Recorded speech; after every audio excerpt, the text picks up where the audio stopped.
Salle comble, délégation attentive, drapeau aligné, la deuxième conférence ministérielle du Forum de partenariat Russie-Afrique a clôturé ses travaux ce samedi 20 décembre au Caire sur une note positive. Les conférenciers ont affiché une volonté partagée de renforcer la coopération entre la Russie et l'Afrique. À l'issue des échanges, une feuille de route a été adoptée posant les bases d'un partenariat fondé sur l'égalité et les bénéfices réciproques. Dans son discours, le ministre russe des Affaires étrangères Sergueï Lavrov a réaffirmé l'engagement de Moscou pour un partenariat respectueux de la souveraineté des États africains et des intérêts partagés.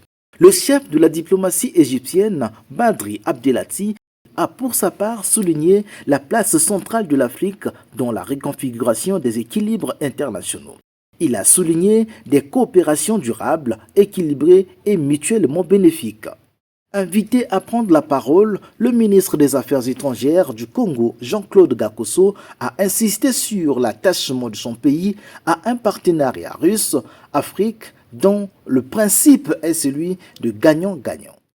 La première conférence ministérielle du Forum de partenariat Russie-Afrique, qui s'est tenue à Sochi l'année dernière et à laquelle nous avons eu le privilège de participer, a ouvert véritablement une belle perspective par son ambition de développer entre des nations libres, partenaires et solidaires des relations amicales, mutuellement avantageuses et susceptibles de réduire les inégalités économiques entre les États par son engagement à consolider la paix dans le monde, le tout fondé sur le principe de l'égalité des droits inaliénables des peuples et sur l'inoxydable axiome gagnant-gagnant.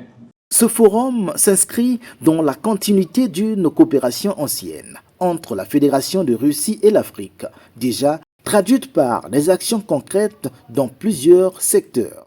J'exprime la profonde gratitude de mon pays à la Fédération de Russie pour son implication historique dans le développement et l'émancipation de notre continent, pour les formations de qualité qu'elle assure à nos jeunes depuis des décennies. Et il y a à peine 10 jours, 250 jeunes bénéficiant de diverses bourses de l'État russe sont allés faire leurs études dans plusieurs villes de Russie. Comment pourrais-je ne pas évoquer à ce forum le projet phare et de première importance, mes chers amis, qu'est la construction par une société russe d'un oléoduc pour l'acheminement des produits pétroliers du golfe de Guinée vers les grandes villes, une grande première dans la région d'Afrique centrale.